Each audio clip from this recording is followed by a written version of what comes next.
বন্ধুরা, আজকে আমি ইলিশ মাছ রান্না করব।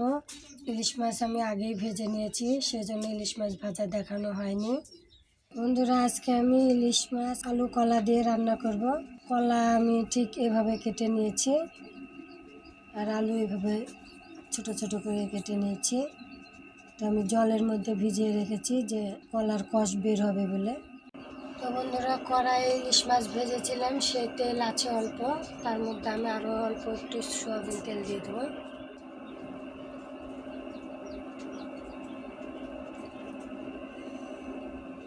তেল গরম হওয়া পর্যন্ত অপেক্ষা করব। তেল গরম হয়ে গেছে, এখন আমি আলু আর কলা একসাথে দিয়ে দিব।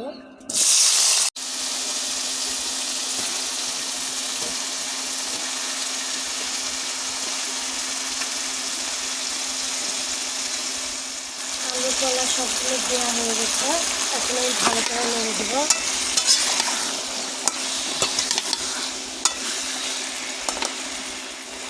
পরিমাণ মতো লবণ দিয়ে দেবো। 2 চামচ মতো লবণ দিয়েছি। 1 চামচ মতো হলুদ দিয়ে দিলাম। এখন আমি ভালো করে নেড়ে দেবো।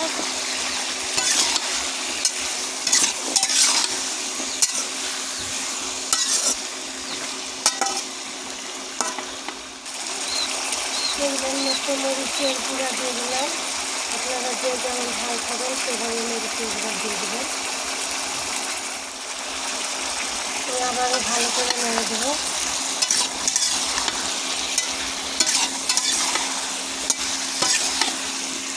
লাল লাল করে ভেজে নেব।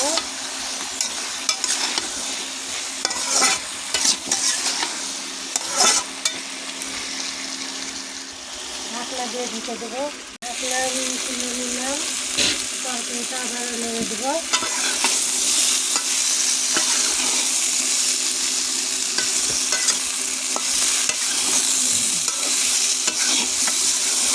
তরকারি আমি লাল লাল করে ভেজে নিয়েছি। এর মধ্যে আদা জিরা বাটা দিয়ে দেবো।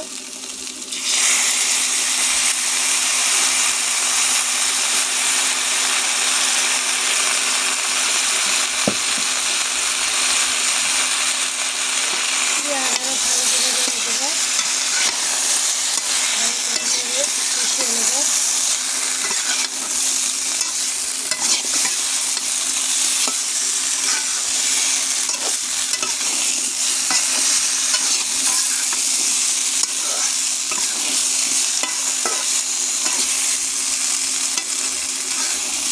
অল্প একটু নেড়ে চেড়ে এর মধ্যে জল দিয়ে দেবো। আমি আবারও ভালো করে নেড়ে দেবো।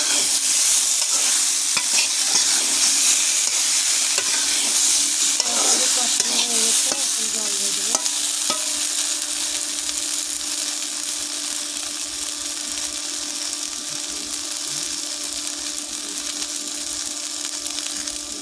এখানে আমি আদা জিরা বাটা পরিমাণ মতো দিয়েছি।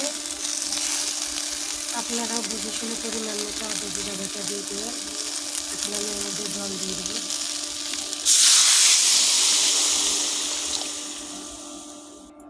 আপনারা যে যেমন তরকারিতে ঝোল খাবেন সে পরিমাণে জল দিয়ে দেবেন।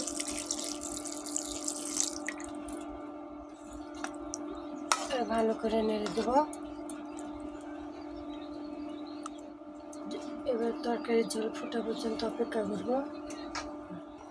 তরকারি ফুটে গেছে, ঝোল ফুটে গেছে, এখন আমি মাছ দিয়ে দেবো। ইলিশ মাছগুলো দিয়ে দেবো।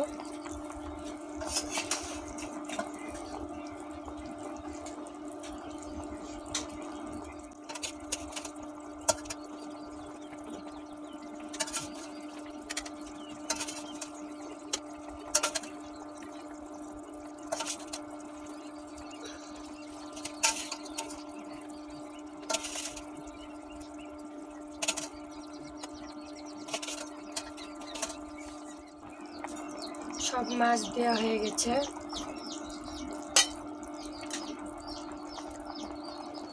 হালকা করে নেড়ে নেড়ে মাছগুলো একটু ডুবিয়ে ডুবিয়ে দিতে হবে ঝোলের মধ্যে। ঢাকনা দিয়ে ঢেকে দেবো। তরকারি আমি আবারও ভালো করে নেড়ে দেবো।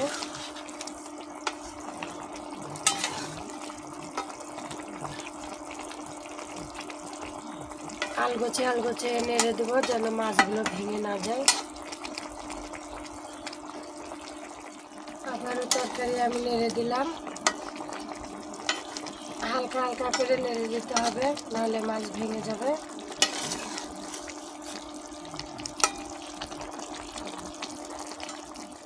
ইলিশ মাছের তরকারি আমার হয়ে গেছে, এখন আমি নামিয়ে নেব। দেখুন বন্ধুরা, ইলিশ মাছের তরকারির কালারটি কত সুন্দর হয়েছে। আলু কলা দিয়ে ইলিশ মাছের ঝোল রান্না করেছি, কালারটি কত সুন্দর, অসাধারণ। তা আপনারা বাসায় এভাবে রান্না করে খাবেন, কেমন হলো কমেন্টে জানাবেন। নিত্য নতুন রেসিপি পেতে চ্যানেলটি সাবস্ক্রাইব করুন, পাশে থাকা বেল আইকনটি ক্লিক করে দেবেন।